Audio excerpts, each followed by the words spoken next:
Eternity does not wait. It does not bargain.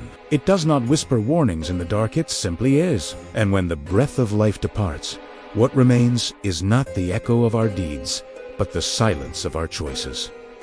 The fire does not ask why you came. The shadows do not care what you left behind. Here, in the valley, where time dissolves into regret, the only voice you hear is your own repeating the words you should have spoken, the truths you should have faced. Cowardice is not the absence of fear. It is the fear that ruled you. And fear, in the end, has a price. His name was Elias Varga. A man of quiet routines, of measured steps, of doors closed before they could be opened. He lived in a small apartment above the city's old bookstore, where the scent of yellowed pages clung to the walls like a ghost. The store had been his father's, then his. Though he had never loved it, not truly. He loved the silence it provided. The way the shelves swallowed sound, the way customers came and went, without demanding much from him. Elias was not cruel. He was not violent, it was simply absent. A man who spoke in half sentences, who answered questions with shrugs, who let the world move around him while he remained still. His co-workers described him as reliable, though they meant unremarkable.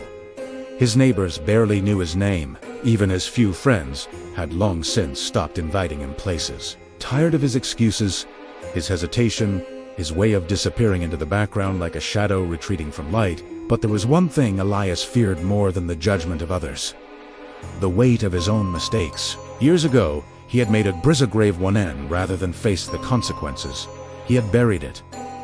Not in the earth, but in his silence. He told himself it was kindness, that some truths were better left unspoken, that if he never acknowledged it, it would cease to exist. Yet, in the quiet hours, when the bookstore was empty and the streetlights flickered through the rain-streaked windows, he would hear at the whisper of what he had done, and he would press his hands over his ears, as if that could silence the past. The silence grew heavier with time.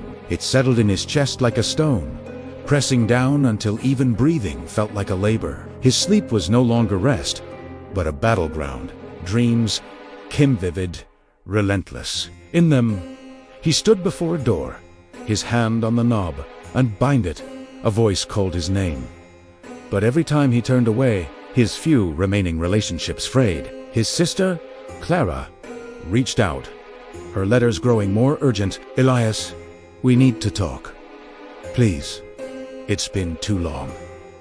He never replied. His old friend, Daniel, cornered him one evening after closing. "You're drowning in something," Daniel said. "Let someone help you." Elias smiled faintly and changed the subject. The warnings came in other ways. Too, a sermon on the radio, half heard as he drove home. "The truth will set you free, but silence will bind you." A stranger? S-words in the bookstore? Cowardice is just fear with a mask on. He dismissed them all. Then came the night the dreams changed. The door was gone. In its place, a vast, empty plain stretched before him, and from the horizon, a figure walked toward him, faceless but familiar. Elias woke in a cold sweat, his heart pounding. For the first time, he considered confessing. He even dialed Clara's number, his finger hovering over the call button, but the fear returned, paralyzing him. He set the phone down. The next morning, he found an old Bible on the bookstore shelf, its pages open to Luke 12:3. "Therefore, whatever you have said in the dark will be heard in the light, and what you have whispered behind closed doors will be proclaimed on the housetops." He snapped it shut. The storm came without warning, a summer thunderstorm, violent and sudden. Elias was alone in the bookstore, restocking shelves, when the lights flickered and died. In the darkness, he heard the creak of floorboards behind him. He turned, his pulse quickening, but there was no one there. Then, a crash. A shelf collapsed under the weight of water, pouring through a leak in the ceiling. Books tumbled, pages splaying like wounded birds. Elias lunged to save them, his foot catching on a loose floorboard. A fell hard his temple, striking the corner of a wooden desk. For a moment, there was only silence. Then, the pain faded. The storm faded. The bookstore faded, and Elias realized he could no longer breathe. The first thing he felt was the heat. Not the warmth of a hearth, but the oppressive, living heat of something alive, something hungry. He opened his eyes to darkness, thick and suffocating, like ink poured over the world. Then came the flames. Not the crackling fire of wood, but a writhing, sentient blaze, twisting like serpents in the air. Shadows moved within the fire figures, distorted and reaching, their voices a chorus of muffled agony. Elias tried to scream, but his throat was dry, his voice stolen. He stumbled forward, his hands sinking into the burning ground. Finger spell, desperate, brushed against his, only to recoil as if scorched. A whisper slithered past him. Too late. Too late. Then, the voice. It did not come from the flames. It did not come from the shadows. It simply was resonating in the hollow of his being. You knew? Elias fell to his knees. I was afraid, he rasped. Fear was your god. And now, you are its offering. The memories came then, not as he had buried them, but as they truly were. Sharp, relentless. The lie he had let fester, the trust he had betrayed, the lives he had left in ruins because he lacked the courage to speak. I can change, he begged. Let me go back. There is no back.